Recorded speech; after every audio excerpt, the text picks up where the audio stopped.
I'm live in five, four, three, two, one.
Welcome to a real deal chat with Neil. Ladies and gentlemen, I want to thank you for joining. Whoever is on, I want to thank you for joining my show. And I hope you find it entertaining and you appreciate the content and the subject. What this show is about. It's about talking about things that are unspoken, things, uncomfortable truth, things that we should be talking about, but we don't talk about. And today's show will be no different, ladies and gentlemen. So, where are we and what is going on today in this world? Well, first and foremost, I had a great weekend. Let me just say that. I had a great anniversary week. We were off last week because I was out for, our anniversary trip with my wife and I. And we had, let me say, we had one of the most spectacular times. I really appreciated it. I appreciated all the well wishes, all the people that sent in, you know, yeah, well wishes and happy anniversary to us. Um, our anniversary or honeymoon or whatever you want to call it was sensational. We went on a cruise and it felt like forever because usually we go on a cruise, it's typically like 3 or 4 days. This was like 5 days, and after the third day, we were like, "Damn, we're still on the cruise. Oh shoot, we're not done yet." And then we had to wait for a couple more days before it was done. But we had a blast. Went to different islands. We went. Listen, a lot of people on there, they were on there for like, they had booked for like a week, excuse me, a year ago or 2 years ago. We had booked only for a few weeks, so we didn't know what to expect. A lot of people on there, they were like disappointed. They were just happy to be there, but they were disappointed because the trip had changed so much over the past year. Of course, everything that went on, including COVID. So a lot of people that went on there, they weren't supposed to be. We weren't supposed to be going to those islands. So we ended up going first to Paradise Cay, which is Eleuthera. Oh, I've never pronounced that right. And then we went to Nassau. We had another good time. We walked up and down the street, and then met with a lot of people, talked to a lot of locals, and so forth. Entertained everyone with my talk, of course, chatty chatty. And of course, then after we went to Bimini, let me tell you something. Bimini is my new favorite place in Bahamas. Bimini, that little island, is my favorite place in Bahamas. Bar none. I didn't even think I would like it as much as I did. But we rented a golf cart, and we drove around the island, and we had a blast. And we found ourselves like we don't even know if it was a private beach. A lot of people were there. A lot of people didn't even know about it. Even the locals don't even have a name for it. I just said the place with a whole bunch of propane tanks, and they're like, "Oh yeah, I think I know it, but okay, what's the name of it? We don't know." But we drove our golf cart all the way around until we got there. And I'm telling you, Bimini is my new fun spot. Okay, so if you see me going to Bahamas, I'm going to Bimini. I used to hear a friend of ours talk about it, Sherry, from After Hours, Sherry and Nigel. They're always talking about Bimini, but I never realized it was so much fun until we went. But anyway, we had a great anniversary week. I was off last week. I want to thank everyone who sent our well wishes and chose to join us today. I want to thank you for joining my show. Um, you know, if you're there, you can just send a little hello. If you're on, I'm gonna say hello first. So hello, everyone, and thank you for joining a real deal chat with Neil. I appreciate everyone for joining. And again, you could be anywhere you want to be right now, but you chose to be here. So thank you. All right. So couple of things that we do on this show. Of course, the first thing I always do is, I have my thing that I do with this. Where's the what I consider, what I call the I recite my what is that called? Well, anyway, this is what my commitment to you, and I recite it on every show. So this is no different. I'm going to recite it because I want to show you my commitment to the show and to you as my viewers and whoever choose to join. Okay, so I read this to everyone so you understand that this is my pledge to you. Thank you to my producer. My pledge, my weekly pledge. I don't know what's going on with me today. I drank a little bit last night, hanging out at my brother's little party. So I'm drinking water today. So let me recite my pledge. I am a human being. I am not better nor smarter nor greater than any other human being on earth. I'm just a man, one with frailties and flaws like all humans on the planet. I have never had the perfect life, but I've been fortunate to have experiences that have molded me, and even more fortunate, learn from those experiences. I don't know everything, and because I don't know everything, because I know I don't know everything, I am always willing to learn from those willing to teach me. I'm on this journey to be the best version of myself, and part of that journey including me sharing my life and sharing what I have learned. My hope is you're willing to embark on this journey with me and just to be the best version of you. So again, thank you very much for joining us. Let us start the show. Now, recently we've been seeing a lot of stuff in the news from my country actually, from Jamaica, but other places where we have these people out there, religious zealots as I call them, are kind of disturbing people's lives. And, you know, let me tell you something.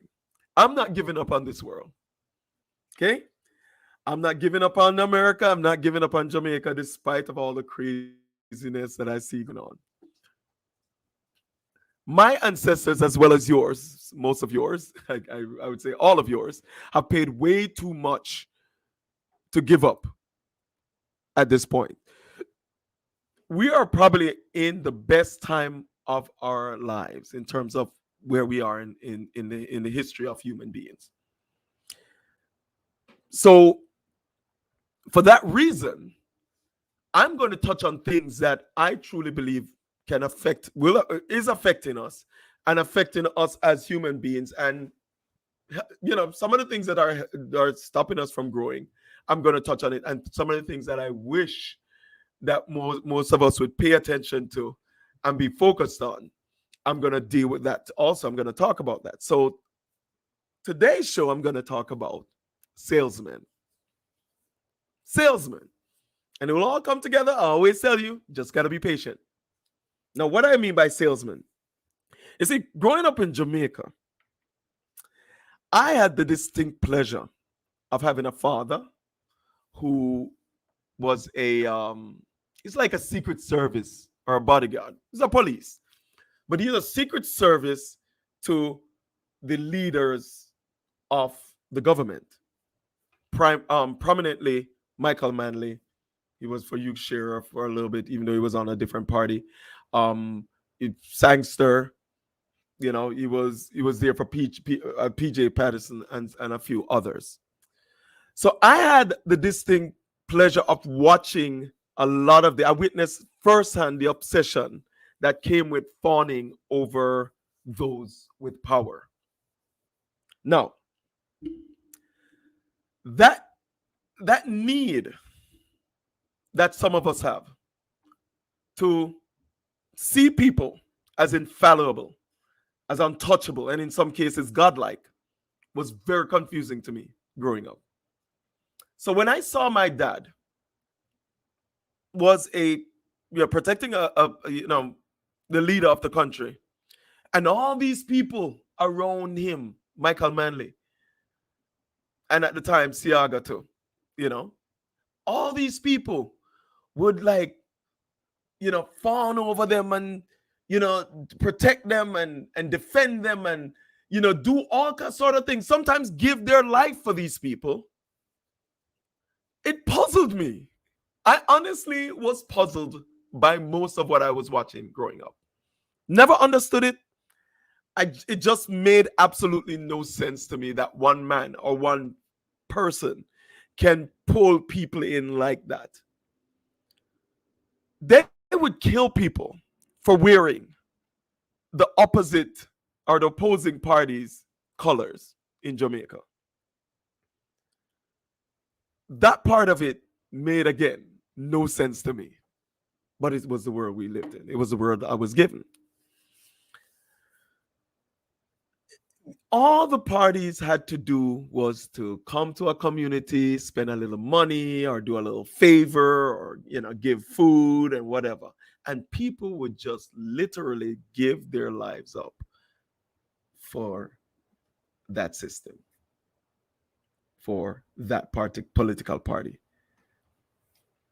That became my first intellectual curiosity in the human behavior, to be honest with you. See, most people think it's the religion part of it, but no, it was that experience where my mother was telling me on certain days, do not wear this when you go outside the house or else, is when I realized, okay, what is going on with human beings? Why are they like this? What the heck is this? That's when I realized at that moment that we are flawed as humans and something is wrong. I mean, these were people following human beings and could care less what their personal true motives were. They could care less what their ideology was. They could care less what their personal morality was. They didn't care. As long as they fulfilled that need of being part of something. Stick with me, because this all comes into the whole Pastor Kevin Smith business that's going on in our country. So I started watching humans very early as a young person with, you know, a young man of four brothers, okay? Where my brothers were out and yeah, I went out and played and whatever and played out on the street and did all this stuff with the kids. And but for the most part, and anybody will tell you, my brothers will definitely tell you, I was a homebody. Staying home, I used to read a lot. I used to love. My family had the Encyclopedia Britannica at home, and I used to look through it a lot because I wanted to learn what was going on, why people are the way they are. Honestly, I used to watch a lot of TVs, a lot of stories, a lot of movies at home. Love it. Okay. And that's when we had only one channel. So I had no choice but to stick to whatever JBC was showing that day. And in watching how they behave, I started to notice how people behave when people were watching and people were not watching. I watched how they conducted themselves when, you know, they were asked to do something or they volunteered to do something. I started watching how they treated each other and dealt with each other on a daily basis. I mean, it was a curiosity thing for me. And it became such a curiosity that I made my life's work. I mean, let's be honest. I could have become a cop like my dad. I could have done a whole bunch of other things, but I chose to become a salesperson, a salesman, because of that experience or those experiences. I became a salesman because I was able to touch into how humans dealt with each other, how they were with each other, how easily it was to manipulate another human being based on just the knowledge of who they are and how they approached you. I realized that if you speak to someone just at the right time, under the right circumstances, saying the right thing, you can basically get them to do anything you want them to do. Anything you want. That's what I learned really early. I'm talking about 13, 14 years old before I came to America. I learned very early that human beings are easily swayed. No, I watch politicians do it. I watch celebrities do it. But the most efficient out of all the zealots were the religious ones, the pastors. They did it best and better than anyone I've ever seen do it. Manipulate the human psyche, the human being, the human, what they do on a daily basis. They are easy. People don't realize how much of a salesman it requires to become a politician, even a celebrity, and yes, a pastor. Let me just put the disclaimer out there so everybody know. All right? People don't like, my mom hates when I say this. My wife, I know she hates when I say this. But I am a non-believer. I'm proud of it. However, I do appreciate religion for what it can do and the positive that it can brings people's lives. I am just a non-believer. And how did I get there? Before we go any further, I grew up, so everybody knows, I grew up simultaneously going to a Pentecostal church and a Baptist church. Now, if you know them, they are diametrically, I don't want to say opposed, but in terms of their approach, diametrically different in every which way. Okay? My family went to the Baptist church. My mom and my brothers and all of that, and my friends in the community went to the Pentecostal church. It was walking distance away, and most of our friends went there. We had youth meeting there every Fridays and so forth, and we hung out with each other after and so forth. So it was a comfortable place to go. But their church, the way they conducted the church, the way they behaved, and some of the things they do, if you ever gone to a Pentecostal church, it's all about shouting. It's all about making a joyful noise unto the Lord. And the difference between them and the morning church, because my mom's church, the Baptist church was in the morning. It was 9, 10, and whatever. And then at 4 o'clock, the Pentecostal church began. I don't know why they had that schedule. I don't know if it was strategic. No, I'm thinking back. But I found it quite curious that why you have church at 4 p.m., and it was really fun. It brought in a lot of young people. And I could tell you one thing though, the Pentecostal church scared the bejesus out of a lot of us. Okay? It was one of those churches where they weren't afraid to tell you what's going to happen. Where the Baptist church would pretty it up and tell you certain things, the Pentecostal church, no, I'm going to tell you straight up, this is what's going to happen, and you're going to burn as hell. In fact, I started going there, I think when I was like 7, 8 years old. We started really, going to these churches and so forth. And and listen, all of this is going to line up to why I became a non-believer, because going to these two different institutions, I saw how humans behaved, how they tried to bring people in and tell a story and get people to literally make a life commitment. I mean, it's a life commitment, okay? Where you literally change your life and the life of your family. And the one good thing I can tell my mom, I appreciate my mom. My mom could have easily stopped us from going to that church and said, by all means, you guys cannot go. But she allowed us the freedom of going and experiencing both churches.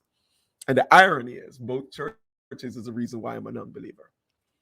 Okay, because I started questioning and started getting confused about, well, why are you guys so completely different? And if I invited each one to each church, nobody would go to each church. In fact, they would say, no, that's not the right one. This is the right one. But yet you guys are preaching from the same book, basically the same theology, under a Christian umbrella, so to speak.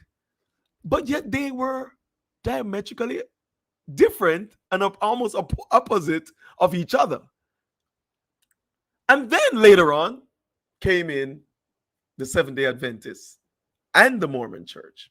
Both churches started I want to say infiltrating, but came into our community, and I started noticing some of our friends, going off on those churches.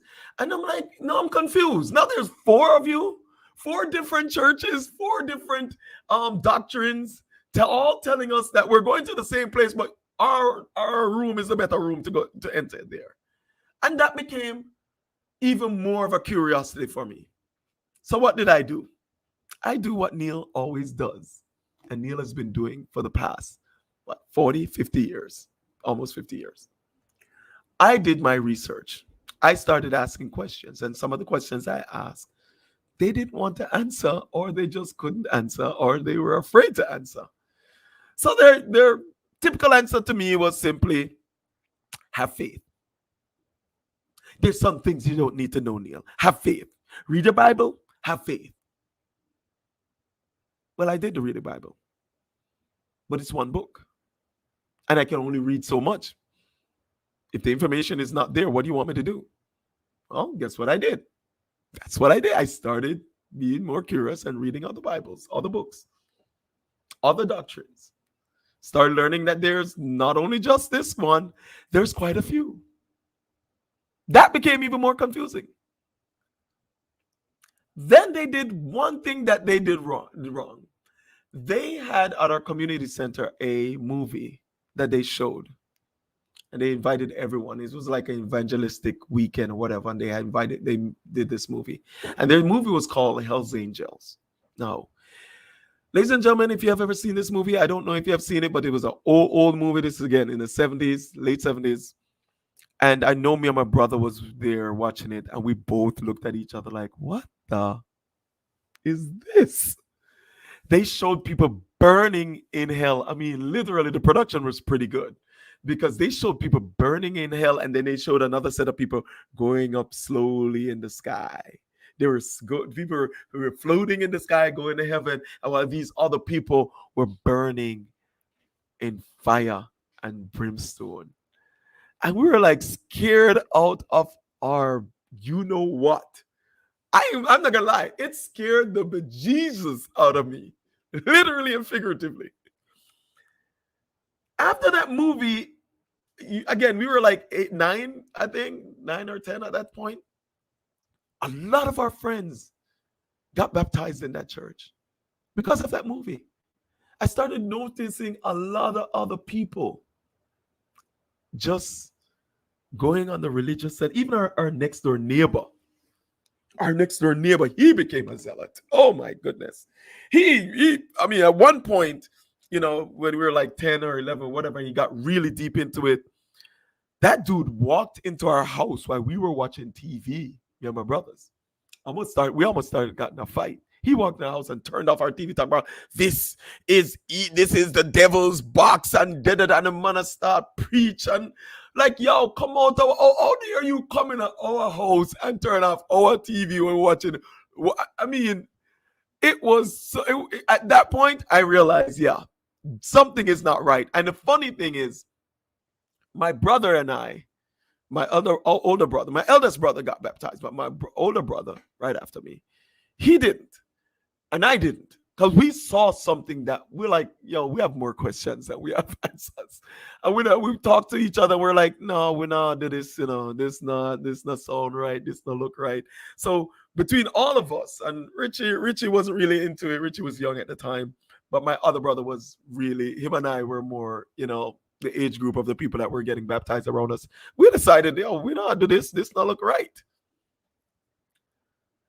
So what happened? Over the years, I decided to seek and more information about religion and how people carried themselves and so forth. But more than anything else, I learned human nature and human behavior. It's one thing that I can say. I don't have many talents. My brothers, in fact, I would tell you, have more talents than I do. But the one talent that I realized I was good at, I actually was able to learn, is human nature and human behavior. It's the reason why I didn't become a police. I didn't, like my father did. I didn't want to do other things that I saw other people excelling. I ended up being a salesperson. I had a speech impediment as a child. Okay, it was teased a lot. I fight a lot.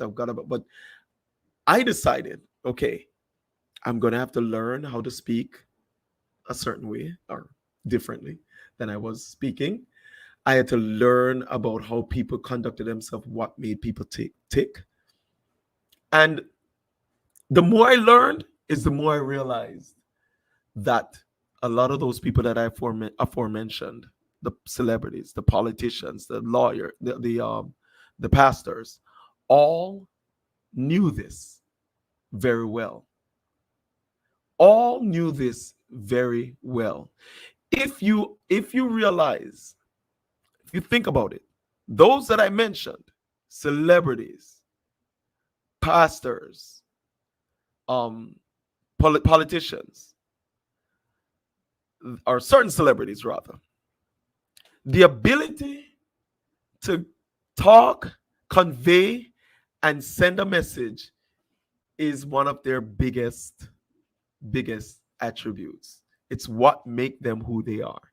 In fact, at one point, my mom, I remember in my 20s, when I became a salesperson, I was, talking, also making speeches and so forth. And my mom even I made a speech at a couple of funerals, family funerals and so forth. My mom looked at me and said, Neil, you could be a pastor, you really should think about it now. She did, at the point, did not know that I was an unbeliever. And I gotta admit, I actually considered it. But how do I say this? The morality, the principles, how I saw life couldn't allow me to do that, because there's something about that, doing that bothers me, manipulating people. Even in the type of sales that I did, I was very careful and very particular, because I could have became a lawyer too, convince people to do what they want to do or whatever. But I realized that I had scruples, and I knew I had scruples very early. And religion wasn't going, isn't the religion couldn't give it to me. I couldn't depend on religion to give me the scruples that I have. I'm sorry. The morality I had, I couldn't depend on religion to give it to me. I had to have it on my own. And that scruples, that principle of mine, of treating people right, treating people the way I want to be treated, being honest and truthful and direct, is who made me the person I am today. Now, have I failed? I've failed many a times at doing the right thing. Um, a lot of times because of selfish need. But one thing I can always say is that I am a man of my word. I always learn a lesson from the wrong I have done. And I always try to be the best version of myself and treat people like I want to be treated. Because that's what, to me, the biggest and the greatest religion you can have is to be a man or a person of principle. And that is lacking in today's society. Big time. Now, let's talk about the big story. You see, the most important thing that I noticed,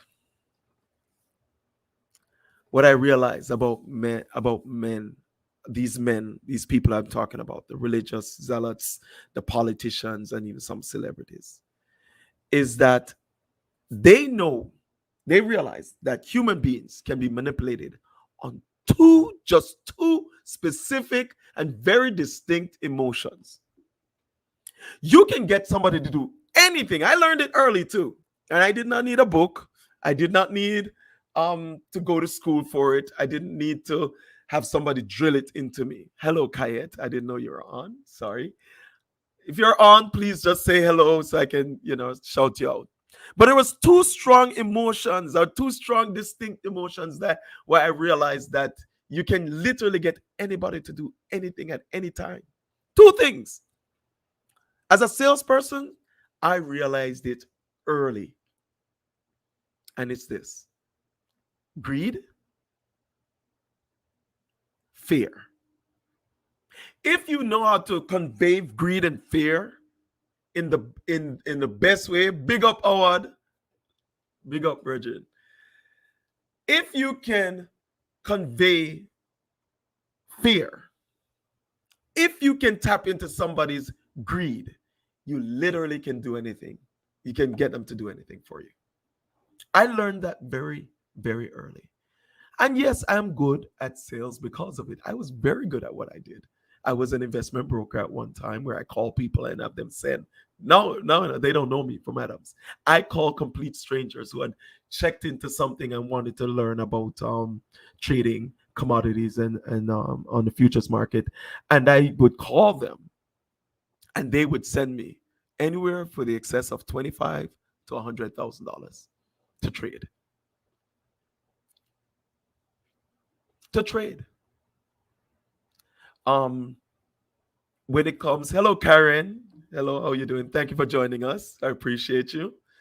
I also learned that when you put a certain fear in people about where their money is or what they're doing with their money, that I could get them to do anything also. So if you can tap into somebody's fear and tap into somebody's greed, you can literally get them to do anything. And that's what we're having in our country today. That's what we have in this world today. People are constantly in need of something. So what you'll have is these prosperity preachers telling you that yes, you need me, and I'm going to show you how I can make you rich, better.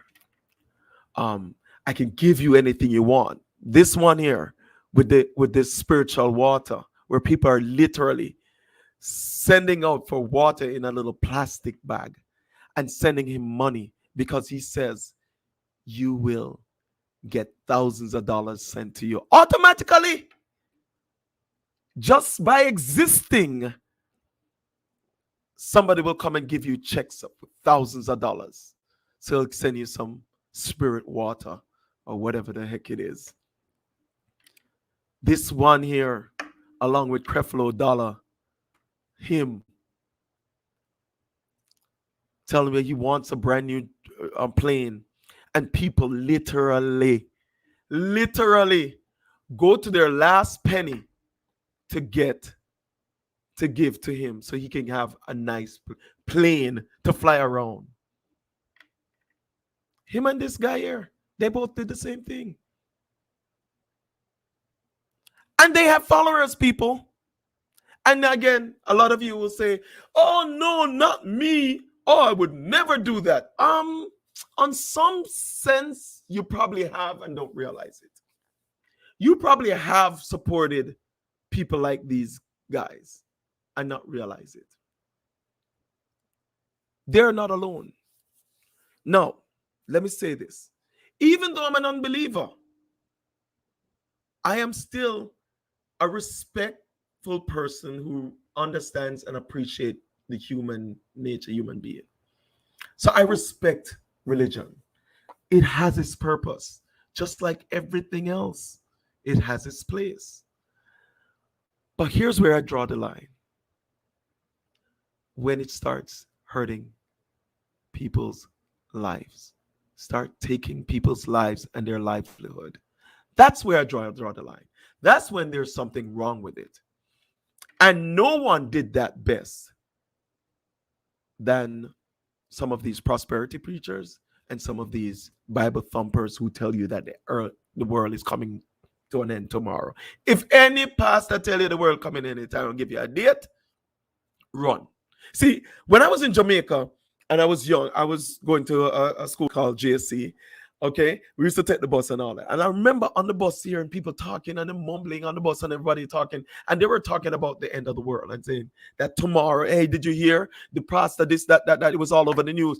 The end of the world tomorrow, the end of the world tomorrow. I don't know if it was a Sabbath, a 7-day Adventist church or Mormon church, but somebody, he had made this prophecy on a national newspaper and on the radio, saying that the world was coming to an end, and he knows, and God spoke to him or whatever. And it became a murmur around the country, to the point where I went home and I started asking my mother. I started calling even our local pastor and all, and they're like, no, Neil, don't listen to them. And my mom was like, no, you go to school tomorrow. I don't care what them say, the earth world will come to an end. And I literally believed them. Like, everybody on the bus I talk about it. And I thought the world was come to an end. I'm not going to lie. I honestly thought we were going to see the end of Jamaica and the world as is. Well, to my surprise, the world didn't come to an end. I still had to go to school and still had to pass my classes. Okay? A lot of things like that happened in Jamaica, actually. There were quite a few over the years. Even just recently, last year, during COVID, there was a pastor that went out and was saying, oh, this is the end. It's like every time something tragic happened, they say it's the end of the world, whatever, or traumatic. It's the end. There's 3 days. Jamaica is Jamaica is the center of it, by the way. The whole world. Forget the whole global, the earth. They said in 3 days, Jamaica is going to be into darkness, and then it's the beginning of the end of the world. Well, that didn't happen either, so I don't understand. But here's the thing. A lot of these prophetic leaders, they utilize and manipulate those of their congregation who are in need of answers. And they play on those two things that we'll talk about, the fear and the greed. And they know who to play it with, because there's a section of our fear, those who are scared. And then there's those who are in need. They think, if I do the right thing, I am going to get rich. I mean, a lot of these pastors, they make it seem like being poor is a sin. That you in need? Oh, no. Oh, no. If you do this, and send me a seed so you can plant a seed in me, it will flourish into money for you. And I find this to be the most ridiculous and despicable way to deal with another human being. And then there's people like Kevin Smith, that cult pastor in Jamaica, that has caused so much disruption, so much death, so much distrust amongst the community. Now, can I blame him? Yes. But let me say this. I also blame the people around him that have made him and those who have followed him. You see, if you had said this had happened like 40, 50, 60 years ago, or even 30 years ago, I might have told you, I feel bad for them because they were easily manipulated. And, some of them who did put insurance, they made him the beneficiary for their life insurance. Or they picked up money and just give it to him because he asked for it. And if you're late at church, you have to pay. You have to pay funding to be late for church right off the spot. And give this man this lavish lifestyle and gave him a godlike complex where he thought he was above all things normal, I would call it. I'm not even going to say what I want to say. But he thought he was above everyone. And then he had to go a little further. Oh, he had to do the doomsday thing. He's like, oh, people are not listening to me enough, so let me try something else.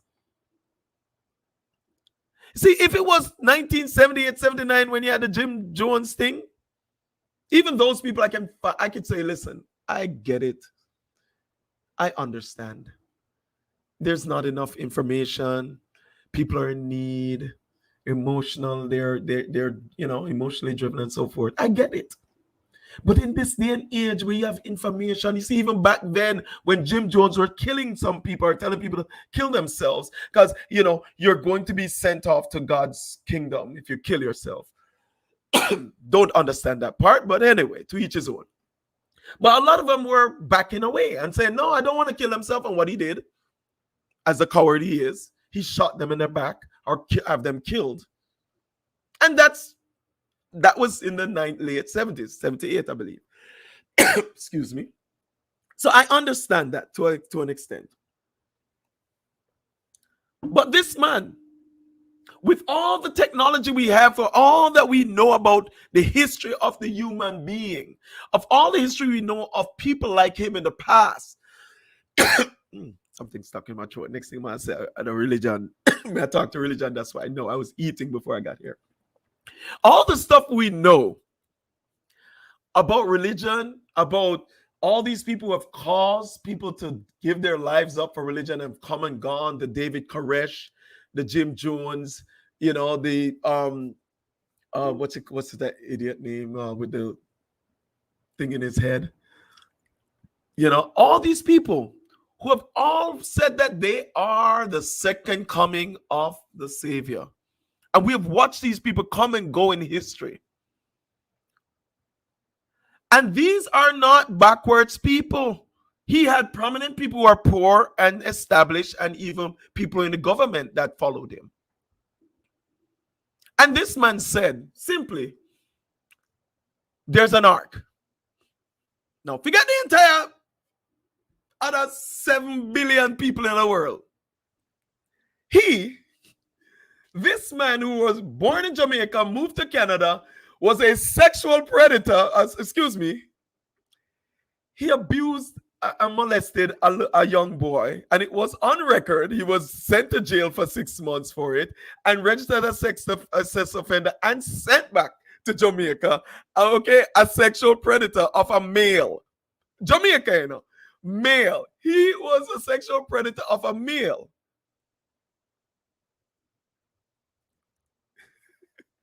These people decided to put him on a pedestal,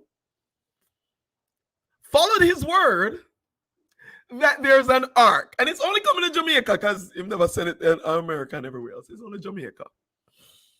And they needed to go to their bank and withdraw all the money and give it to him.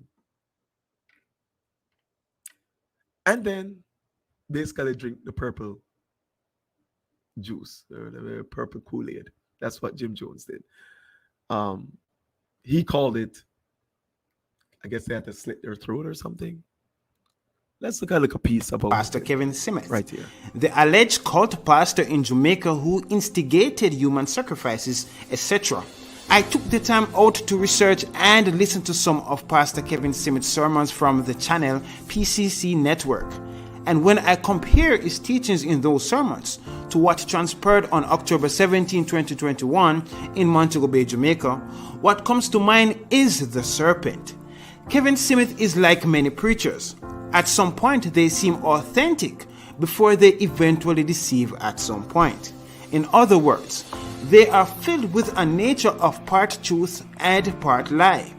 Kevin Smith taught a lot of biblical truth. He seems to be one of those that fell at some point, maybe even recently. That is why you have to be keen on every word of scripture, because it is the best thing that you can use as a guide in this time. Kevin Smith. In an exclusive interview, one member of 9 Years shares the events which unfolded on Sunday, the day 2 other members died allegedly as a result of a cult-like ritual involving human sacrifice. In a Facebook post the same day, Smith warned congregants that a flood was coming and the ark was loading. So in terms of an ark, which we had used it before, we used the building before when COVID just started as an ark. So we gather our family, food, washing pan and everything to come to stay, and we stayed there for a few months. And then after we realized that everything were kind of settling down, we were dispersed. We went back to our different homes. We went back to our jobs. Some persons got different jobs. But we got the call that it's time for us to enter the ark and we should hasten to come on Sunday. So I got up, get myself ready, dressed in my white, and I went. She says to her surprise, she was excluded from the list of members set to enter, a realization she wasn't pleased with. But I heard a question asked, "Who is at my gate?" I stated my name. He looked at the list and he said, "I'm not seeing your name on the paper." So I said, "Okay, His Excellency," and I walked away from the gate. According to her, she has never experienced Sunday's end result since becoming a member in 2012, adding that she wasn't aware anyone had died until she was detained for breaching the curfew. Although her pastor is facing public condemnation, she remains sympathetic, pointing to the good he has done. Many of us who attend the church, our parents are gone. So we would look up to His Excellency as our spiritual father. And the same persons who are talking are the same persons that he had helped. Because I remember he would have loaded his vehicle with another elder's car and go down to the community and delivered. And him don't eat basha basha and him not buy scrapsies. So the same way how he treats himself. She, however, says she's considering her options, adding that she doubts the church will continue. In the meantime, she says she's awaiting her court date set for October 27. Aladdin Love for CVM Live.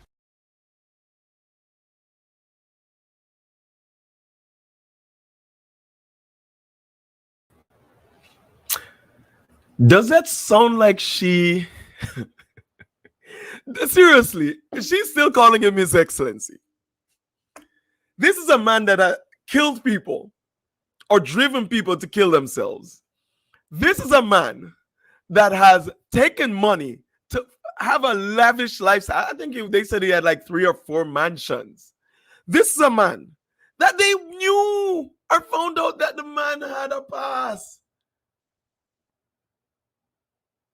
And did you hear any remorse? Like it's almost like she sounded like she wished she had died. He had loaded the ark.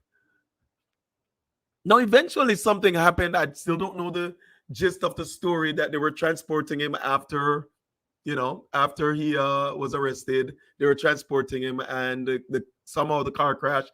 It's speculated that he was uncuffed and his hand was free, and they were speeding, and he grabbed the steering, or there was I guess a fight or something in the vehicle. I'm not sure. I cannot verify that. But for whatever reason, supposedly they crashed and he died along with another police. I know there's speculation that he's still living somewhere. Whatever. So these followers who know better, this is from Jamaica, might be a third world country, but supposedly we're pretty smart. Supposedly. And yet, if he came today, they'll probably do the same thing right over again and say, yeah, His Excellency, this man has destroyed the confidence of an island when it comes to religion. Now, again, I'm an unbeliever. However, I do believe religion is part of, who we are as human beings. I think it's how you use it now. Like if everything else, there are those who are going to take advantage of it. And he was one of them. He manipulated them. And they're all over. I'm sorry. The Joel Osteen and the rest of them, they're all, to me, all scammers as far as I'm concerned. If you are not a better person and you have to shell out money, to me, listen, every single one of them, they all have the same kind of way of doing things. They give you a little and take a lot.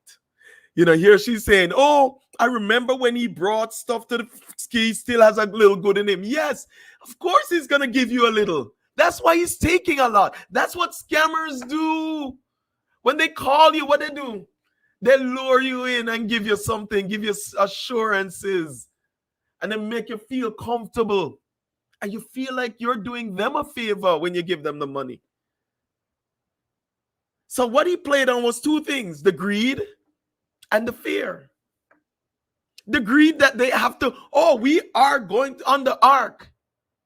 Or he's going to bring us to a shining, place on the hill by jumping in the ark, because everybody's going to die in Jamaica because there's a flood coming.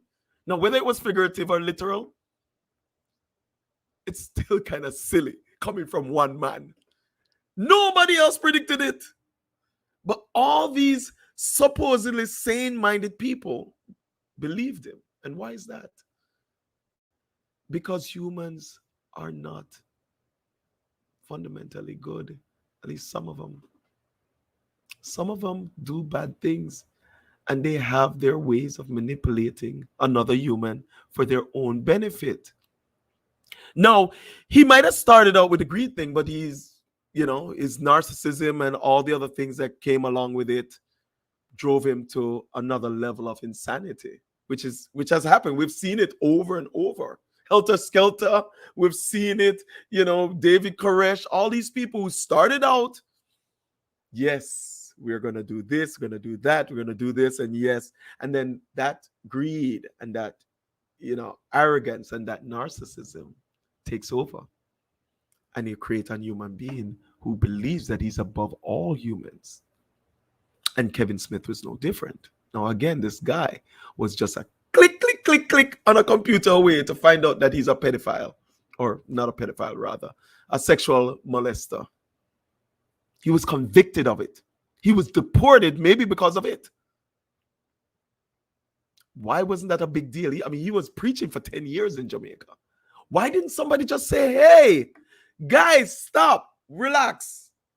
This flamboyant man who is taking all your money, who you put on as a beneficiary for your life insurance, which a few of them had millions and millions of dollars, life insurance in his name. I mean, sorry, as a beneficiary. This man has done some vile things in his past, and he's not accountable for it. In fact, he didn't even mention it to his congregation. They didn't know, but they celebrated him, celebrated his birthday like it was a parade. See, Jamaica has a problem. We are the most prideful.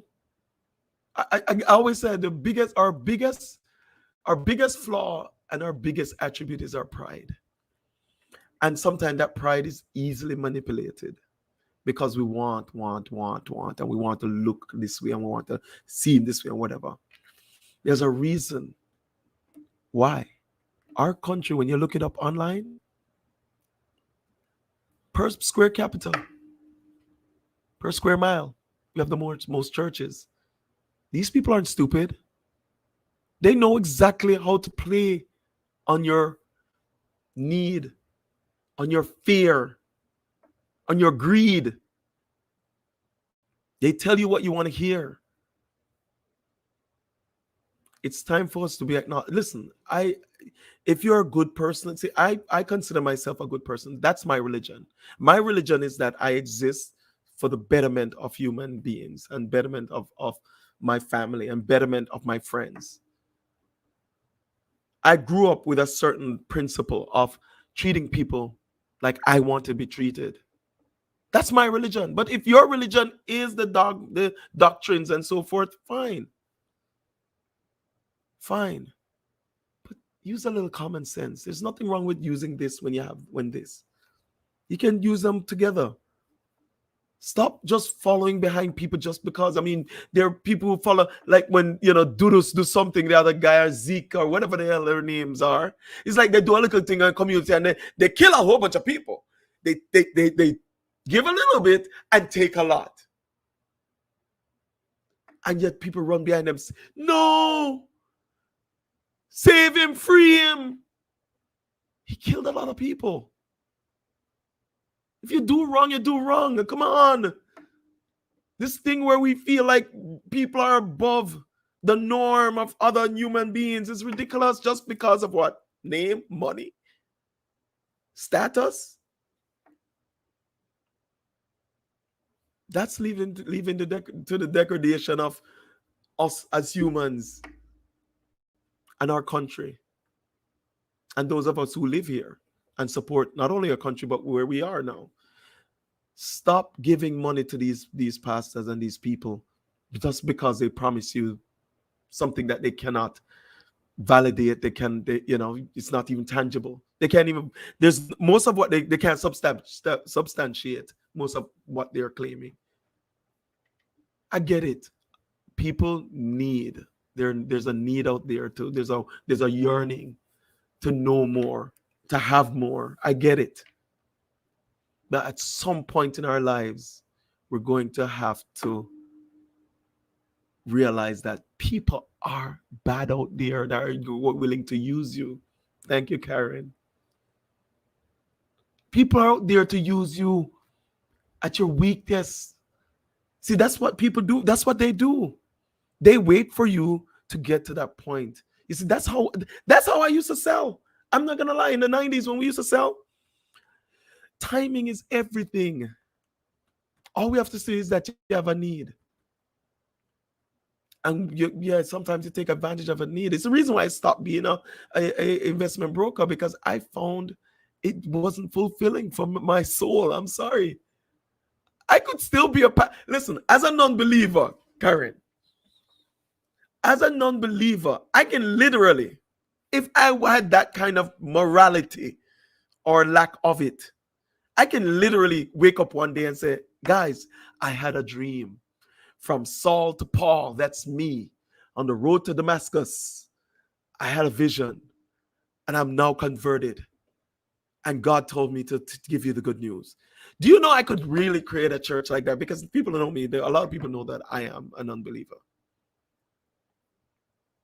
I'm very proud of it. And it's time for us to start realizing that, you see, I decided this is not what I want to do. I could literally start a church in Jamaica right now if I wanted to. And yes, bleed every penny out of them because I'm a talker. But my soul couldn't allow me to do that.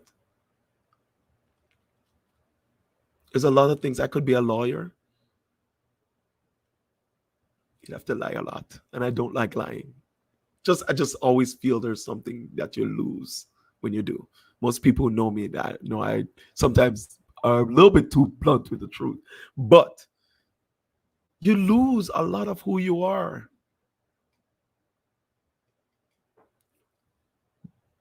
I'm here to try to spread good news. And the good news is that we can be better people if we focus on what the good things are out there. And the good things in life is treat people how you want to be treated, leave a legacy greater than yourself. And if you leave one person better off than they were yesterday, that makes you probably one of the greatest human beings that lives on this planet. I'm sorry. That's also how I see life. It's the best way to live. And that's what I want to do. I want to leave a legacy that, hey, your life when you met Neil might be great, but at least Neil left you better than you were yesterday. And that's what we're trying to do here. And I want to thank you guys for joining me on my show. I hope you enjoyed it. Hope it was entertaining. And I hope to see you guys next week. Okay? So stay positive, like Karen said. Stay positive and be the best version of yourself. I wish you my kind of happiness. And thank you for joining me on A Real Deal Chat with Neil. And I'll see you next week at Monday live here. I promise. Always promise you something positive and something good, but something that you have not seen before. And hopefully you have gained something from my show. So have a wonderful week. Signing off. I wish you my kind of happiness.